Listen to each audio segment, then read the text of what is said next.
ಸಾಯಿರಾಮ್. ಆತ್ಮೀಯ ವೀಕ್ಷಕ ಬಾಂಧವರಿಗೆಲ್ಲ ಇವತ್ತಿನ ಜೀವನಾಮೃತ ಕಾರ್ಯಕ್ರಮಕ್ಕೆ ಸ್ವಾಗತ, ಸುಸ್ವಾಗತ. ವೀಕ್ಷಕರೇ, ನಿನ್ನೆ ಸಂಚಿಕೆಯಲ್ಲಿ ಎಪಿಸೋಡ್ನಲ್ಲಿ ನಿಮ್ಮ ರಾಶಿ ತಕ್ಕಂತೆ ಇಷ್ಟ ದೇವತೆಗಳು ಯಾರು ಅಂತ ತೋರಿಸ್ಕೊಟ್ಟೆ. ಯಾರಿಗೆ ನಿಮ್ಮ ಕುಲದೇವಿ ಗೊತ್ತಿಲ್ಲ, ನಿಮ್ಮ ವಂಶದ ಹೆಣ್ಣು ದೇವರು ಗೊತ್ತಿಲ್ಲ, ನಿಮ್ಮ ವಂಶದ ಗಂಡು ದೇವರು ಗೊತ್ತಿಲ್ಲ, ನಿಮಗೆ ಗುರುಗಳು ಇಲ್ಲ, ನಿಮ್ಮ ಜಾತಿಗೆ ಆಚಾರ್ಯರು ಗುರುಗಳು ಇಲ್ಲ ಅನ್ನೋರಿಗೆ ಇಷ್ಟ ದೇವತೆನ ಇಟ್ಕೋಬೇಕು ಅಂತ ಹೇಳುತ್ತೆ ನಾರದ ಸಂಹಿತೆಯಲ್ಲಿ. ಯಾವ್ಯಾವ ರಾಶಿಗೆ ಯಾವ್ಯಾವ ಇಷ್ಟ ದೇವತೆಗಳು ಅನ್ನೋದನ್ನು ನೆನ್ನೆ ನಾನು ಚಾರ್ಟ್ ಹಾಕಿ ತೋರಿಸ್ಕೊಟ್ಟೆ. ಇದರಿಂದ ನಿಮ್ಮ ಇಷ್ಟ ದೇವತೆಗಳು ನಿಮ್ಮ ರಾಶಿ ಪ್ರಕಾರ ಅಕ್ಸೆಪ್ಟ್ ಮಾಡಿಕೊಂಡು ಸ್ವೀಕರಿಸಿ ನಿತ್ಯ ಅವರಿಗೆ ಧೂಪ ದೀಪ ಆರಾಧನೆ ಮಾಡ್ತಾ ಬಂತು ಅಂದರೆ ಸಾಲಬಾಧೆ, ರೋಗಬಾಧೆ ಮತ್ತು ಮಾಟ ಮಂತ್ರ ತಂತ್ರ ಪ್ರಯೋಗ ದೋಷಗಳು, ಯಾವುದೇ ದೋಷಗಳಿದ್ದರೂ ಕೂಡ ನಿವಾರಣೆ ಆಗುತ್ತೆ ಅಂಥೇಳಿ ನಾನು ತಿಳಿಸ್ಕೊಟ್ಟಿದ್ದೆ. ಆ ರಾಶಿ ಚಕ್ರದ ಇಷ್ಟದೇವತೆಗಳ ರಾಶಿ ಚಕ್ರ ಅದನ್ನು ಪ್ರತಿ ಹುಣ್ಣಿಮೆ ಅಮಾವಾಸ್ಯೆಯಲ್ಲಿ ಮಾಡಬೇಕು ಅಂತ ನಾನು ಹೇಳಿದ್ದೆ. ಇವತ್ತು ಇದು ಒಂದು ಭಾಳ ವಿಶೇಷವಾದಂಥ ಸಬ್ಜೆಕ್ಟ್. ಇದು ಪ್ರತಿಯೊಬ್ಬರು ಅರ್ಥ ಮಾಡ್ಕೋಬೇಕು, ಪ್ರತಿಯೊಬ್ಬರದ್ದು ಸಾಧನೆ ಮಾಡಬೇಕು. ಇವತ್ತು ನಾನು ಏನು ಹೇಳ್ಕೊಡ್ತೀನೋ ಅದು. ಮನುಷ್ಯ ಭೂಮಿ ಮೇಲೆ ಹುಟ್ಟಿದ ಮೇಲೆ ನಮ್ಮನ್ನು ಲವ್ ಮಾಡೋಕ್ಕೆ ಯಾರೂ ಇಲ್ಲ ಅಂದರೂ ಶತ್ರು ಆದರೂ ಇರ್ತಾರೆ ನೋಡಿ. ನಮ್ಮನ್ನು ಯಾರೂ ಪ್ರೀತಿಸಲಿಲ್ಲ ಆದರೆ ನಮ್ಮನ್ನು ದ್ವೇಷಿಸೋರು ಭಾಳಷ್ಟು ಜನ ಇರ್ತಾರೆ. ಇವತ್ತೊಂದು ಕುಟುಂಬ ಅಂದಾಗ ಮನೆಯಲ್ಲಿ ಹೆಂಡತಿ ಗಂಡ ಮಕ್ಕಳಿರ್ತಾರೆ. ಯಾವ್ಯಾವುದೋ ಕ್ಷುಲ್ಲಕ ಕಾರಣದಿಂದ ಗಂಡ ಹೆಂಡತಿನ ದ್ವೇಷಿಸ್ತಾನೆ. ಹೆಂಡತಿಗೆ ಗಂಡನೇ ಶತ್ರು. ಆಗ ಇರ್ತಾರೆ, ಹೆಂಗೋ ಅಡ್ಜಸ್ಟ್ ಮಾಡ್ಕೊಂಡು ಮಾನ ಮರ್ಯಾದೆಗೆ ಹಂಚಿಕೊಂಡು ಇರ್ತಾರೆ. ಹೆಂಡತಿಗೆ ಗಂಡನೇ ಶತ್ರು ಆದರೂ ಇನ್ನೇನು ಮಾಡೋಕ್ಕಾಗಲ್ಲ, ಮಾನ ಮರ್ಯಾದೆ ಹಂಚ್ಕೊಂಡು ಗಂಡನ ಜೊತೆ ಇರಬೇಕಾಗಿತ್ತು, ಅನುಸರಿಸ್ಕೊಂಡು ಇರಬೇಕು. ಬಿಟ್ಟೋದ್ರೆ ಇಬ್ರಿಗೂ ಲಾಸು. ಮಕ್ಕಳಿಗೆಲ್ಲನೋಕ್ಕೋಸ್ಕರನಾದ್ರೂ ಅವ್ರಿಗೆ ಬದುಕಬೇಕು. ಅದರಿಂದ ಮನೆ ಒಳಗೆ ಗಂಡ ಹೆಂಡರು ಶತ್ರುಗಳು, ಮನೆಯಲ್ಲೇ ಮಕ್ಕಳು ಶತ್ರುಗಳು. ಇದು ಒಂದು ಕೆಟಗರಿ. ಮನೆ ಪಕ್ಕದಲ್ಲಿ ಒಬ್ಬರು ಇದ್ದಾರೆ, ಅವರೊಂಥರ ಶತ್ರು. ದಿನ ನಾಯಿ ಬೊಗಳುತ್ತೆ, ಮಕ್ಕಳು ಓದೋಕ್ಕಾಗಲ್ಲ ಅಂತ ಹೇಳಿದೆ ತಪ್ಪು, ನಮ್ಮ ನಾಯಿಗೆ ಹೊಡೆದುಬಿಟ್ರು ಅಂತೇಳಿ ಕಂಪ್ಲೇಂಟ್ ಕೊಟ್ಟಿದ್ದಾರೆ. ಪಕ್ಕದ ಮನೆ ನಾಯಿ ಸಾಕಿರೋರು ನೋಡು. ಪಕ್ಕದ ಮನೆಯವರು ಯಾವಾಗಲೂ ನಾಯಿ ಬೊಗಳುತ್ತೆ, ರಾತ್ರಿ ಹಗಲೆಲ್ಲ ಓದೋಕ್ಕಾಗಲ್ಲ, ನಿದ್ದೆ ಮಾಡೋಕ್ಕಾಗಲ್ಲ ಅಂತ ಕೇಳ್ಕೊಂಡಿದ್ದಕ್ಕೆ ನಮ್ಮ ನಾಯಿಗೆ ಹೊಡೆದು ಬಿಟ್ಟರು, ನಮಗೆಲ್ಲ ಬೈದರು ಅಂತೇಳಿ ಕಂಪ್ಲೇಂಟ್ ಕೊಟ್ಟಿದ್ದಾರೆ. ಪಕ್ಕದ ಮನೆಯವರು ನಮ್ಗೆ ಶತ್ರು. ಎದುರುಗಡೆ ಮನೆಯವರು ಕಸ ಹಾಕ್ಬಿಟ್ರು ಅಂತ ದೊಡ್ಡ ಶತ್ರು, ಅದೇ ಒಂದು ದೊಡ್ಡ. ಹಿಂದುಗಡೆ ಮನೆಯವರು ಶತ್ರು. ಹಿಂದೆ ಮುಂದೆ ಬಲ ಎಡ ಭಾಗದಲ್ಲೆಲ್ಲ ಶತ್ರು, ಮನೆ ಒಳಗೆ ಶತ್ರು. ಇದೆಲ್ಲ ಆಗಲಿ. ಆಫೀಸಲ್ಲಿ ಬೇರೆ ಶತ್ರು. ನಾನು ನನ್ನ ಚೇಂಬರಲ್ಲಿ ಕೂತ್ಕೊಂಡು ಕೆಲಸ ಮಾಡ್ತಿದ್ರೆ, ನನ್ನ ಕುರ್ಚಿಲ ಮೇಲೆ ನನ್ನ ಕ್ಯೂಬಿಕಲ್ಲಿ ಕೂತ್ಕೊಂಡು ಕೆಲಸ ಮಾಡ್ತಿದ್ರೆ ಪಕ್ಕದ ಕ್ಯೂಬಿಕ್ನಲ್ಲೊಬ್ಬ ಶತ್ರು. ಓ ಇವ್ನಿಗೆ ಪ್ರಮೋಷನ್ ಆಗೋಯ್ತಲ್ಲ, ಓ ಇವನಿಗೆ ಸ್ಯಾಲರಿ ಜಾಸ್ತಿ ಆಗೋಯ್ತಲ್ಲ, ಹಗಲು ರಾತ್ರಿ ಎಷ್ಟು ಜನ ನಾವು ಗಂಟೆ ದುಡಿತೀವಿ, ನಮ್ಮನಿಗೇನು ಕೊಡಲಿಲ್ಲ, ಸ್ಯಾಲ್ರಿ ಇಲ್ಲ, ಜಾಸ್ತಿ ಇಲ್ಲ, ಇವ್ನು ಕೊಟ್ರಲ್ಲ ಅಂತ ಅವನಿಗೆ ಇವ್ರು ಕೆಲಸದಿಂದ ಬಿಟ್ಟು ರಿಸೈನ್ ಮಾಡಿ ಹೊಟ್ಟೋಗ್ಬೇಕು. ಆ ಲೆವೆಲಿಗೆ ಶತ್ರುತ್ವ ಇರ್ತದೆ ಆಫೀಸಲ್ಲಿ. ಇದೊಂಥರ ಶತ್ರುಬಾಧೆ. ನಾನು ಇಲ್ಲೊಂದು ಅಂಗಡಿ ಓಪನ್ ಮಾಡಿದ್ದೀನಿ, ಬಟ್ಟೆ ಅಂಗಡಿ. ನಂಗೆ ದಿನ ಜನರು ಬರ್ತಿದ್ರು, ಭಾಳ ವ್ಯಾಪಾರ ಆಗ್ತಿತ್ತು. ಪಕ್ಕದಲ್ಲೊಬ್ಬ ಬಟ್ಟೆ ಅಂಗಡಿ ಓಪನ್ ಮಾಡಿಬಿಟ್ಟ, ನಾನು ಎದುರುಗಡೆನೋ ಪಕ್ಕದಲ್ಲೋ ಮುಂದುಗಡೆನೋ ಹಿಂದ್ಗಡೆ. ಓ, ಲಕ್ಷ್ಮೀ ಶ್ರೀನಿವಾಸ್ ಅಂಗಡಿಗೆ ಇಷ್ಟೊಂದು ಜನ ಹೋಗ್ತಾರಲ್ಲಪ್ಪ, ಏನು ದಿನ ಬಿಡದೆ ಎಷ್ಟೊಂದು ಜನ ಹೋಗ್ತಾರೆ, ಎಷ್ಟೊಂದು ವ್ಯಾಪಾರ ಆಗುತ್ತೆ, ನನ್ನ ಅಂಗಡಿಗೆ ಬಂದಿಲ್ವಲ್ಲ ಅಂಥೇಳಿ ಲಕ್ಷ್ಮೀ ಶ್ರೀನಿವಾಸನ ಖಾಲಿ ಮಾಡಿಸ್ಬಿಟ್ರೆ ನನ್ನ ಅಂಗಡಿಗೆ ಜನ ಬರ್ತಾರೆ ಅಂತ ಅವನ ಅಭಿಪ್ರಾಯ. ನನಗೆ ಅವನೇ ಶತ್ರು. ಎದುರುಗಡೆ ಅಂಗಡಿಯವನೇ ನನಗೆ ಕಾಂಪಿಟೇಟ್ರು, ಅವನೇ ಶತ್ರು. ಬಲಭಾಗದಲ್ಲಿ ಒಂದೇ ಅಂಗಡಿ ಇದೆ, ಇಲ್ಲೊಂದು ಪ್ರಾವಿಷನ್ ಸ್ಟೋರ್ ಇದೆ, ಪಕ್ಕದಲ್ಲೊಂದು ಪ್ರಾವಿಷನ್ ಸ್ಟೋರು, ಎಡಗಡೆ ಒಂದು ಸ್ಟೋರು, ಇಲ್ಲೂ ಒಂದು ಹಣ್ಣಂಗಡಿ, ಇಲ್ಲೂ ಒಂದು ಹಣ್ಣಂಗಡಿ, ಇಲ್ಲೂ ಒಂದು ಹಣ್ಣಿನ ಅಂಗಡಿ. ಯಾರಿಗೆ ಹೆಚ್ಚೆಚ್ಚಿಗೆ ವ್ಯಾಪಾರ ಆಗುತ್ತೆ? ಇಲ್ಲ, ನನ್ನೊಬ್ಬರಿಗೆ ಆಗಬೇಕು ಅಂದರೆ ಇವರಿಬ್ಬರನ್ನ ಖಾಲಿ ಮಾಡಿಸ್ಬೇಕು. ಆಗ ಅವರಿಬ್ಬರಿಗೆ ನಾನು ಶತ್ರು. ವ್ಯಾಪಾರದಲ್ಲಿ ಶತ್ರು, ಉದ್ಯೋಗದಲ್ಲಿ ಶತ್ರು, ಮನೆ ಒಳಗೆ ಶತ್ರು, ಮನೆ ಹೊರಗೆಲ್ಲ ಶತ್ರು, ಎದುರುಗಡೆ ಮನೆ, ಹಿಂದುಗಡೆ ಮನೆ, ಮುಂದುಗಡೆ ಮನೆ ಶತ್ರು. ಇದೆಲ್ಲ ಆಯಿತು ಅಂದರೆ ನಾವು ಎಲ್ಲೆಲ್ಲಿ ಹೋಗ್ತೀವೋ, ಯಾವ್ದಾದ್ರು ಒಂದು ಯಾತ್ರೆ, ಜಾತ್ರೆ ಅಥವಾ ಇನ್ನೆಲ್ಲ ಹೋಗಿ ಬರ್ತೀವೋ, ಒಂದು ವಾರಗಟ್ಟಲೆ ಬಿಸ್ನೆಸ್ ಅಲ್ಲೂ ಶತ್ರುಗಳು ಸೃಷ್ಟಿಯಾಗಿಬಿಡ್ತಾರೆ. ಒಂದೊಂದು ಸಲ ಹೇಳುತ್ತೆ, ನನ್ನ ಜಾತಕ ಶತ್ರುಗಳು ಸೃಷ್ಟಿ ಆಗೋಂಥ ಜಾತಕನ ನಂದು ಅಂತ. ಅಥವಾ ನನ್ನ ಜಾತಕ ಬರೀ ಶತ್ರುಗಳೇ ಬರ್ತಾರಾ? ಸ್ನೇಹಿತರು ಬರಲ್ವಾ? ನನ್ನ ಲವ್ ಮಾಡೋರು ಬರಲ್ವಾ? ನನ್ನನ್ನು ಪ್ರೀತಿಸೋರು ಬರಲ್ವಾ ಅನ್ನೋ ಒಂದು ವ್ಯಥೆ, ವೇದನೆ. ಇವತ್ತಿನ ಕಾಲದಲ್ಲಿ ಎಲ್ಲ ಕಡೆ ದೇವ್ರು ಇರ್ತಾನೋ ಏನೋ ಗೊತ್ತಿಲ್ಲ, ಬಟ್ ಎಲ್ಲ ಕಡೆ ಶತ್ರುಗಳಿರ್ತಾರೆ. ಅಕ್ಕನಿಗೆ ತಂಗಿ ಕಂಟಾಗಲ್ಲ, ತಂಗಿಗೆ ಅಕ್ಕ ಕಂಟಾಗಲ್ಲ. ಓ, ಅಕ್ಕ ದೊಡ್ಡ ಶ್ರೀಮಂತ ಮನೆ ಕೊಟ್ಟದ್ಲು, ನಾನು ಯಾರೋ ಬಡವ್ರ ಮನೆ ಕೊಟ್ಬಿಟ್ರಲ್ಲಪ್ಪ ಅಂತ ಅಕ್ಕನ ದಿನ ದ್ವೇಷಿಸೋದು. ಅಕ್ಕನಿಗೆ ಮಾಟ ಮಂತ್ರ ಮಾಡಿಸೋದು ತಂಗಿ. ಯಾಕೆಂದರೆ ನನಗೆ ಸರಿಯಾಗಿರೋ ಮನೆಗೆ ಮದುವೆ ಮಾಡಲಿಲ್ಲ, ಅವ್ಳು ಕೋಟ್ಯಾಂತರ ರೂಪಾಯಿ ಮನೆಗೆ ಮದುವೆ ಮಾಡಿಬಿಟ್ರು, ನನ್ನ ಅಕ್ಕ ನನ್ನ ಮುಂದೆ ಜೋರಾಗಿದ್ದಾಳಲ್ಲ, ನಾನು ಕೆಳಮಟ್ಟದಲ್ಲಿದ್ದೀನಲ್ಲ ಅಂತ ದೇವ್ರಿಗೆ ಅರ್ಕೆ ಕಟ್ಟೋದು, ಮಾಟ ಮಂತ್ರ ಮಾಡಿಸೋದು. ನೋಡಿ, ಆ ದ್ವೇಷ ಮಾಟ ಮಂತ್ರಕ್ಕೆ ಕನ್ವರ್ಟ್ ಆಯಿತು. ಆ ದ್ವೇಷ ಮಚ್ಚು ಲಾಂಗ್ ತೊಗೊಂಡು ಹೊಡೆಯುವಂಥ ಆಯಿತು. ಆ ದ್ವೇಷ ಹೊಡೆದು ಸಾಯಿಸೋಂಗೆ ಆಗ್ಬಿಡ್ತು. ರೇಣುಕಾ ಸ್ವಾಮಿಗೆ ಶತ್ರುಗಳೇ ಇರಲಿಲ್ಲ ಪಾಪ. ಆ ಚಿತ್ರದಲ್ಲಿ ಹುಡುಗ ಸತ್ತೋಗ್ಬಿಟ್ನಲ್ಲ, ಅವನಿಗೆ ಎಷ್ಟು 17-18 ಜನ ಹೊಡೆದು ಸಾಯಿಸ್ಬಿಟ್ರು ಅಂತ. ಆ ಜಾತಕಕ್ಕೆ 17 ಜನ ಶತ್ರುಗಳು ಆವಾಹನೆ ಆಯಿತು ಆ ಆತ್ಮಕ್ಕೆ. ಅವನಿಗೆ ಗೊತ್ತೇ ಇಲ್ಲ ನಾನೊಬ್ಬ ಸಿನಿಮಾ ನಟನ ಕಡೆಯವರೊಂದು ಹೊಡೆದು ಸಾಯಿಸ್ತಾರೆ ಅಂತ. ಅವ್ನ ಕನಸು ನನಸಿಲ್ಲ, ಅವ್ರ ಮನೆಯವ್ರಿಗೂ ಗೊತ್ತಿಲ್ಲ. ಏನೋ ರೋಗದಲ್ಲಿ ಬಂದು ಸಾಯ್ಬೋದೇನೋ, ಇಲ್ಲ ಆಕ್ಸಿಡೆಂಟಾಗಿ ಸಾಯ್ಬೋದೇನೋ, ಅಥವಾ ಅವನೇ ಆತ್ಮಹತ್ಯೆ ಮಾಡ್ಕೊಂಡು ಸಾಯ್ಬೋದೇನೋ ಅನ್ನೋ ರೀತಿ ಅಂದ್ಕೊಂಡಿದ್ರೇನೋ ಸಾವು ಬರೋದು.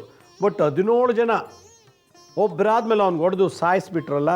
ನೋಡಿ, ಇದೊಂದು ಶತ್ರು ಯಾವ ರೂಪದಲ್ಲಿ ಯಾವಾಗ ಯಾವ ಸ್ಥಳದಲ್ಲಿ ಬರ್ತಾರೆ ಅಂತ ಗೊತ್ತಾಗೋದಿಲ್ಲ. ಮೊನ್ನೆ ನಾವು ಈಗ ಒಂದು 6 ತಿಂಗಳ ಹಿಂದೆ ನನ್ನೊಬ್ಬರು ಅಪಾಯಿಂಟ್ಮೆಂಟ್ ತೊಗೊಂಡು ಬಂದಿದ್ದರು.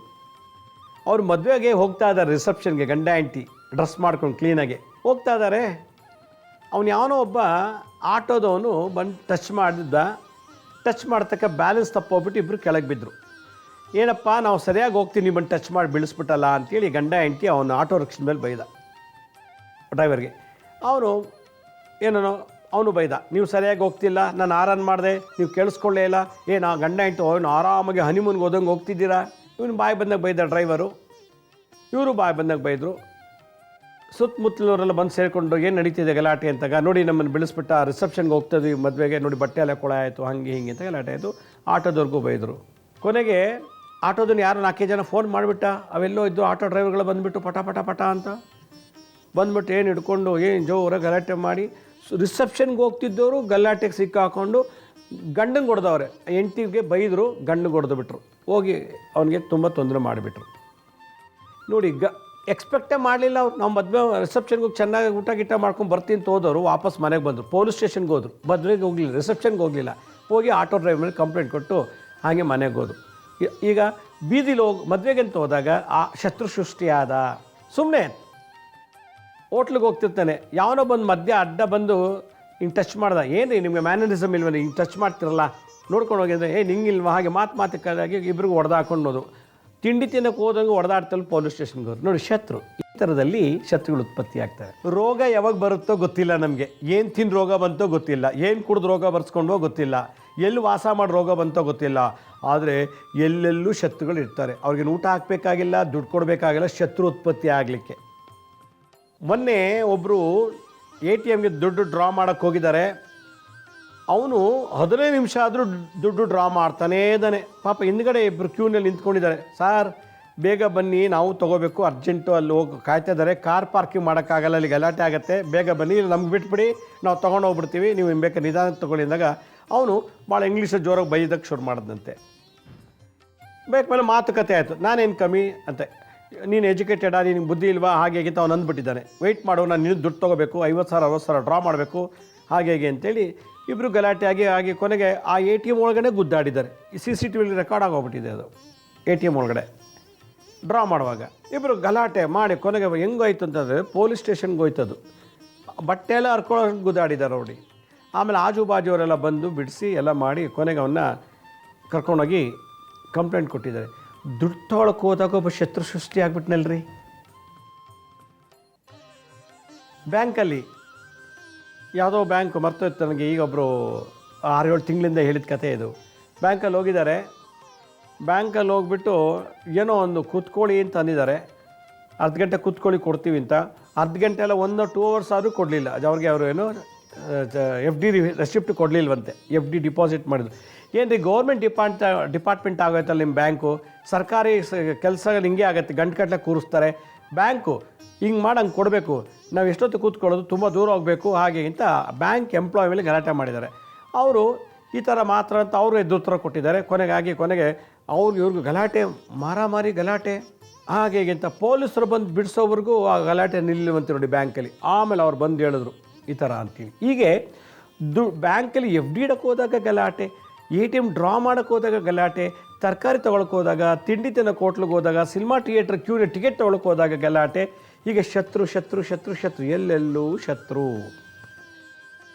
ಅವ್ನು ರೇಣುಕಾ ಸುಮ್ ಜಸ್ಟ್ ಮೆಸೇಜ್ ಮಾಡೋದಕ್ಕೆ ಪವಿತ್ರ ಗೌಡಗೆ ಶತ್ರು ಆಗುತ್ತೆ ಅಲ್ಲ, ಈ ಥರ ಬಂತು ನೋಡಿ. ನೋಡಿ ಕುಣಿಲಾದ್ರೊಳಗೆ ನೆಲ ಡೊಂಕು ಅಂತಾರಲ್ಲ, ಹಂಗೆ ಸುಮ್ಮ ಕೂತ್ಕೊಳ್ದೇನೆ ಅವನು SMS ಮಾಡಿ ಏನೋ ಮೆಸೇಜ್ ಕಳಿಸಿದಂತೆ ಪವಿತ್ರ ಗೌಡಗೆ ಶತ್ರು ಸೃಷ್ಟಿಯಾಗುತ್ತೆ. ಇದೇ ವಿಧಿ ನಿಯಮ, ವಿಧಿ ಆಟ.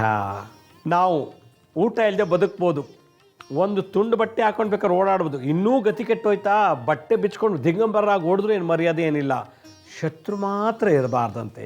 ದರಿದ್ರ ಇರ್ಬೋದು, ಸಾಲಬಾಧೆ ಇರ್ಬೋದು, ರೋಗದಲ್ಲೂ ನರಳ್ಬೋದು, ಆದರೆ ಶತ್ರು ಕಾಟ ಇರಬಾರ್ದು ಅಂತ ನನ್ನ ಗುರುಗಳು ಹೇಳ್ತಾರೆ 45 ವರ್ಷದ ಹಿಂದೆ.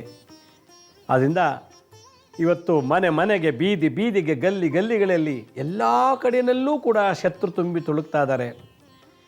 ಒಂದು ದ್ವೇಷ, ಒಂದು ಕೋಳಿ ಅಡ್ಡ ಬಂತು ಅಂತೇಳಿ, ಸಡನ್ನಾಗಿ ಕೋಳಿ ಚಕ್ರ ಸಿಕ್ಕಾಕೊಂಡ್ಬಿಡ್ತು ಅಂತೇಳಿ ಇಡೀ ಊರವರೇ ಬಂದು ಹಿಡ್ಕೊಂಡು ಚೆನ್ನಾಗಿ ಹೊಡೆದುಬಿಟ್ರು ಅವನಿಗೆ. 500 ರೂಪಾಯಿ ಕಿತ್ಕೊಂಡ್ರು. ಒಂದು ಕೋಳಿ 500 ರೂಪಾಯಿ ಅಲ್ಲ, ಆದರೆ ಮಾರ್ಕೆಟಲ್ಲಿ ಒಂದು ಕೋಳಿ ರೇಟ್ ಎಷ್ಟಿದೆ, ಅಲ್ಲಿ ವಸೂಲಿ ಮಾಡಿದ್ದು ಎಷ್ಟಿದೆ. 500 ರೂಪಾಯಿ ಕೊಟ್ಟದು ಅಲ್ಲದೆ ಅಲ್ಲಿದ್ದಂಥ ಖಾಲಿಪಲ್ಲಿ ಹುಡುಗರೆಲ್ಲ ಸೇರ್ಕೊಂಡು ಅವನಿಗೆಲ್ಲ ಚೆನ್ನಾಗಿ ಹೊಡೆದು ಅವ್ನ ಗಾಡಿನೂ ಡ್ಯಾಮೇಜ್ ಮಾಡಿಬಿಟ್ರು.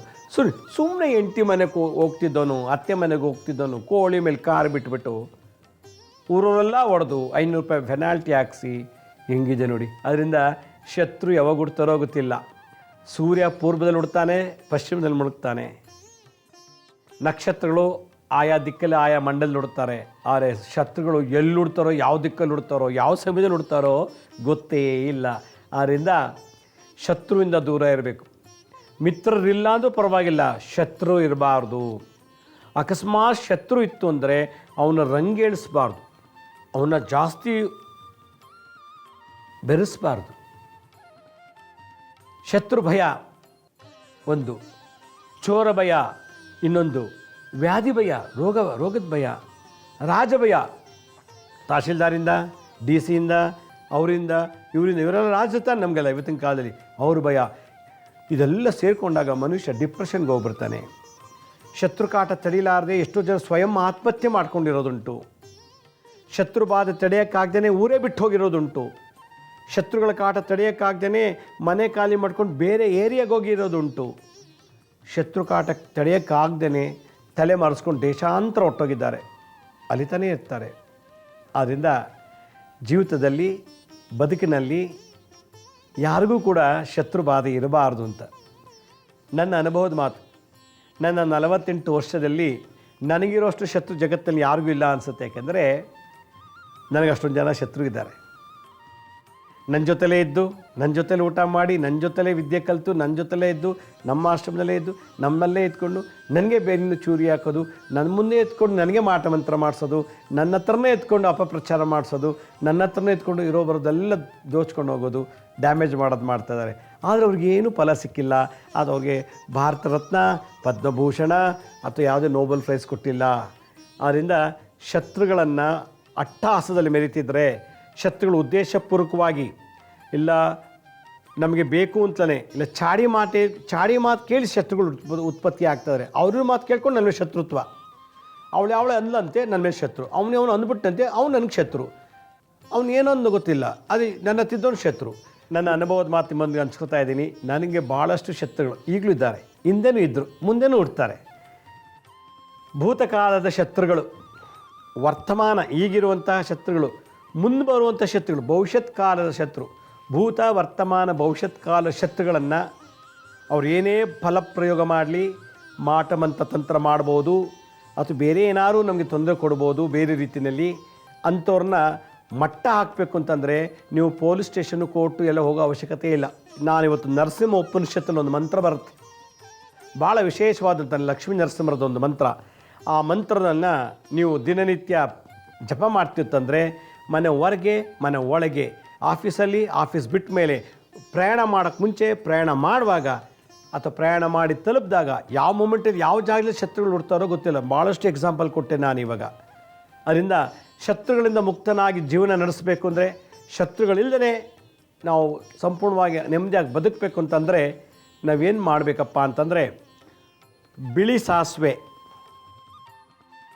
ಒಂದು 7-8 ತುಳಸಿ ದಳ 7-8 ಒಂದು ತುಳಸಿ ತೊಗೊಳ್ಳಿ, ಒಂದು ಅರ್ಧ ಇಡೀ ತುಳಸಿ ತೊಗೊಳ್ಳಿ. ಒಂದು 2-3 ಚಮಚ ಬಿಳಿ ಸಾಸಿವೆ ತೊಗೊಂಡು ಎರಡನ್ನೂ ಮಿಕ್ಸ್ ಮಾಡಿ ಕೈಲಿ ಇಟ್ಕೊಂಡು ಓಂ ನೃಂ ನೃಸಿಂಹಾಯ ಶತ್ರುಬಲ ವಿಧೀರ್ಣಾಯ ನಮಃ. ಭಾಳ ವಿಶೇಷವಾದ ಮಂತ್ರ. ಓಂ ನೃಂ ನಾ ಅದು ಓಂ ನೃಂ ನರಸಿಂಹಾಯ ಶತ್ರುಬಲ, ಯಾವನೇ ಅಂಥವನೇ ಆಗಿಲ್ಲ ಅವನ ಬಲ ವಿಧೀರ್ಣಾಯ ನಮಃ, ಸರ್ವನಾಶ ಆಗಲಿ ನನಗೆ, ಭೂತಕಾಲದಲ್ಲೇ ಆಗಲಿ. ಮೊನ್ನೆ ಇದ್ದ ಶತ್ರು ಈಗ ಇವತ್ತು ಇದ್ದಾನೆ, ನಾಳೆ ಒಬ್ಬುಟ್ಕೋತಾನೆ, ಅವನ್ನೆಲ್ಲ ಸಂಹಾರ ಮಾಡು ಅನ್ನೋ ಒಂದು ಮಂತ್ರ ಈ ನರಸಿಂಹ ಉಪನಿಷತ್ತಲ್ಲಿ ಈ ಮಂತ್ರ ಬರ್ತದೆ. ಓಂ ನೃಂ ನರಸಿಂಹಾಯ ಶತ್ರುಬಲ ವಿಧೀರ್ಣಾಯ ನಮಃ. ಬಿಳಿ ಸಾಸಿವೆ 1-2 ಚಮಚ, ಅರ್ಧ ಹಿಡಿ ತುಳಸಿ ದಳ, ತುಳಸಿ ಕೈಲಿಟ್ಕೊಂಡು ಓಂ ನೃಂ ನರಸಿಂಹಾಯ ಶತ್ರುಬಲ ವಿಧೀರ್ಣಾಯ ನಮಃ. ಓಂ ನೃಂ ನರಸಿಂಹಾಯ ಶತ್ರುಬಲ ವಿಧೀರ್ಣಾಯ ನಮಃ ಅಂತೇಳಿ ಹುಣ್ಣಿಮೆ ಅಮಾವಾಸ್ಯೆ ದಿವಸ ಹೇಳಿಬಿಟ್ಟು ಅದನ್ನು ನಿಮ್ಮ ಮೇನ್ ಡೋರ್ ಹೊಸ್ಲತ್ತ ಸ್ವಲ್ಪ ಇಡೋದು. ನಿಮ್ಮ ಮನೆಯಲ್ಲಿ ಸುತ್ತಲೂ ಅಥವಾ ಎಲ್ಲೂ ಇಲ್ಲ, ಸುತ್ತ ನಿಮ್ಮ ಮನೆ ಸುತ್ತಲಿಡೋಕ್ಕಾಗಲ್ಲ, ಮನೆ ಮುಂದೆ ತೊಗೊಂಡೋಗಿ ಅದನ್ನು ಇಟ್ಬಿಟ್ಟ ಅಂದರೆ ನೀವು ವಾಸ ಮಾಡ್ತಿರೋ ವಾಸ್ತು ನೀವು ಎಲ್ಲೇ ಹೋಗಲಿ ಎಲ್ಲೇ ಬರಲಿ ಶತ್ರುಗಳಿಗೆ ಟಚ್ ಮಾಡೋದಿಲ್ಲ. ಅಕಸ್ಮಾತ್ ಮಾಡ್ತು ಅಂದರೆ ಅವರು ಆಕ್ಸಿಡೆಂಟಾಗಿ ಬೀಳ್ತಿರ್ತಾರೆ. ಯಾವ ಶತ್ರು ಆಗಾಗ ಆಕ್ಸಿಡೆಂಟಾಗಿ ಬಿದ್ದು ಅಡ್ಮಿಟ್ ಆಗ್ತಾನೋ ನಿಮ್ಮ ಮಂತ್ರಶಕ್ತಿಯಿಂದ, ತಂತ್ರ ಏನು, ಬಿಳಿ ಸಾಸಿವೆ ಮತ್ತು ತುಳಸಿ ದಳ, ನರಸಿಂಹರಿಗೆ ತುಳಸಿ ದಳ ಭಾಳ ವಿಶೇಷ. ಈ ಒಂದು ಶತ್ರುಗಳ ಸಂಹಾರ ಮಾಡಲಿಕ್ಕೆ ಬಿಳಿ ಸಾಸಿವೆ ಭಾಳ ವಿಶೇಷ. ಈ ಒಗ್ಗರಣೆಗೆ ಹಾಕೋ ಸಾಸಿವೆ ಎಲ್ಲ ಬಿಳಿ ಸಾಸಿವೆ ಅಂತ ಸಪ್ರೇಟ್ ಬರುತ್ತೆ. ಆ ಸಾಸಿವೆ ತುಳಸಿ ನಾನು ಚಿತ್ರದಲ್ಲಿ ತೋರಿಸ್ತಾ ಇದ್ದೆ ನೋಡಿ, ಬಿಳಿ ಸಾಸಿವೆ ಅದನ್ನು ಮತ್ತು ತುಳಸಿ ದಳ ತೊಗೊಂಡು ಹುಣ್ಣಿಮೆ ಅಮಾವಾಸ್ಯೆ ಒಂದು ಅರ್ಧ ಮುಕ್ಕಾಲು ಗಂಟೆ ಜಪ ಮಾಡಿಬಿಟ್ಟು ನಿಮ್ಮನೆ ಹೊಸ್ಲಿಗೆ ಇಟ್ಬಿಡಿ, ಮನೆಯಿಂದ ಹೊರಗಡೆ ಹಾಕಿ, ಮತ್ತು ಜೋಬಲ್ಲಿ ಒಂದು ಪ್ಯಾಕೆಟಲ್ಲಿ ತುಳಸಿ ಮತ್ತು ಬಿಳಿ ಸಾಸಿವೆ ಮಂತ್ರಿಸಿದ ಜೋಬಲ್ಲಿ ಇಟ್ಕೊಂಡು ಅಥವಾ ವ್ಯಾನಿಟಿ ಬಾಗಿಲು ಇಟ್ಕೊಂಡು ಹೋಗ್ತಾ ಇರಿ. ಎಲ್ಲೂ ಶತ್ರುಗಳಿಗೆ ಸಿಗೋದಿಲ್ಲ. ಶತ್ರುಗಳು ಮಿತ್ರ ಇಲ್ಲ, ಶತ್ರುಗಳು ಕಣ್ಣು ಮುಂದೆನೇ ಎದುರೋ ನೀವು ಬರ್ತಾ ಇದ್ದ ಓಡೋಗ್ಬಿಡ್ತಾರೆ, ಅಷ್ಟು ಪವರ್ ಇದೆ. ಓಂ ನೃಂ ನರಸಿಂಹಾಯ ಶತ್ರುಬಲ ವಿಧೀರ್ಣಾಯ ನಮಃ ಈ ಮಂತ್ರ ಹೇಳ್ಕೊಂಡು ಹೋಮ ಮಾಡ್ಬೋದು. ಓಂ ನೃಂ ನರಸಿಂಹಾಯ ಶತ್ರುಬಲ ವಿಧೀರ್ಣಾಯ ಸ್ವಾಹ, ಸ್ವಹಾಕಾರ ಕೊಡೋದು. ಈ ಥರ ಮಾಡ್ತಾ ಮಾಡ್ತಾ ನಮ್ಮ ಜೀವನದಲ್ಲಿ ನಮ್ಮ ಜಾತಿ ಶತ್ರುಗಳೇ ಇರೋದಿಲ್ಲ. ಹೀಗೆ ಶತ್ರುಗಳಿಂದ ದೂರ ಇರಬೇಕು. ಶತ್ರುಗಳು ನಮ್ಮ ಕಣ್ಣು ಮುಂದೆ ಇದ್ದರೂ ಕೂಡ ಅವರು ಸಫರ್ ಪಡಬೇಕು ಅಂದರೆ ಈ ಮಂತ್ರ ಬಂಡವಾಳ ಇಲ್ದೇ ಪೊಲೀಸ್ ಸ್ಟೇಷನ್ಗೆ ಹೋಗೋ ಅವಶ್ಯಕತೆ ಇಲ್ಲ, ಎಲ್ಲೂ ಹೋಗೋಂಗಿಲ್ಲ. ಮಟ್ಟ ಹಾಕೋದು ಸೈಲೆಂಟಾಗಿ ಮಾಡ್ತಿರ್ಬೇಕು. ಅವ್ನಿಗೆ ಹೆಂಗಾಗತ್ತೆ ಅಂತ ನೀವೇ ನೋಡ್ತಾರೆ. ಇದು ನನ್ನ ಅನುಭವದ ಮಾತು. ನಮ್ಮ ಹಳೆ ಸಂಚಿಕೆಗಳು ಯಾರು ನೋಡೋಕ್ಕಾಗಿಲ್ವೋ ಅವರು ನಮ್ಮ ಶಿರಡಿ ಸಾಯಿ ಭಿಕ್ಷಾ ಕೇಂದ್ರ ಹೆಲ್ತ್ ಸೈನ್ಸ್ ಅಂತ 2 ಯೂಟ್ಯೂಬ್ ಚಾನಲ್ ಇದೆ. ಇದ್ರ ಜೊತೆ SSBK ಜ್ಞಾನೋದಯ ಅಂತ ಒಂದು ಮ್ಯೂಸಿಕ್ ಚಾನಲ್ ಇದೆ. 3ಕ್ಕೆ ಸಬ್ಸ್ಕ್ರೈಬ್ ಮಾಡ್ಕೊಳ್ಳಿ. ಪಕ್ಕದ ಬೆಲ್ ಬಟನ್ ಪ್ರೆಸ್ ಮಾಡಿ, ನೋಡೋದ್ಮೇಲೆ ಲೈಕ್ ಅನ್ನೋ ಬಟನ್ ಪ್ರೆಸ್ ಮಾಡಿ. ಆಮೇಲೆ ಆ ಲಿಂಕನ್ನು ನಿಮ್ಮ ಬಂಧು ಮಿತ್ರರಿಗೆ ವಾಟ್ಸಪ್ ಮುಖಾಂತರ ಅಥವಾ ಇಮೇಲ್ ಮುಖಾಂತರ ಶೇರ್ ಮಾಡಿ. ಗುರುಜಿ ಲಕ್ಷ್ಮೀ ಶ್ರೀನಿವಾಸ್ ಅಂತ ಫೇಸ್ಬುಕ್ಕು, ಇನ್ಸ್ಟಾಗ್ರಾಮು, ಟ್ವಿಟ್ಟರ್, ಲಿಂಕ್ಡ್ಇನ್ ಕೂಡ ಅಪ್ಲೋಡ್ ಮಾಡ್ತಾ ಇದ್ದೀವಿ. ಅಪಾಯಿಂಟ್ಮೆಂಟ್ಸ್ ಬೇಕಿದ್ದರು www.lakshmisrinivas.in ಲಾಗಿನ್ ಆಗಿ ನೀವೇ ಬುಕ್ ಮಾಡ್ಕೊಳ್ಳಿ ಅಂತ ಹೇಳ್ತಾ ಇವತ್ತಿನ ಸಂಚಿಕೆಯನ್ನು ಮುಗಿಸ್ತೀನಿ. ಇದೇ ರೀತಿ ನಾಳಿನ ಸಂಚಿಕೆಯಲ್ಲಿ ಮತ್ತೊಂದು ವಿಶೇಷವಾದಂಥ ಮಾಹಿತಿಯೊಂದಿಗೆ ತಮ್ಮನ್ನು ಭೇಟಿ ಮಾಡ್ತೀನಿ. ಅಲ್ಲಿವರೆಗೂ ನನ್ನ ನಮಸ್ಕಾರ. ಸಾಯಿರಾಮ್.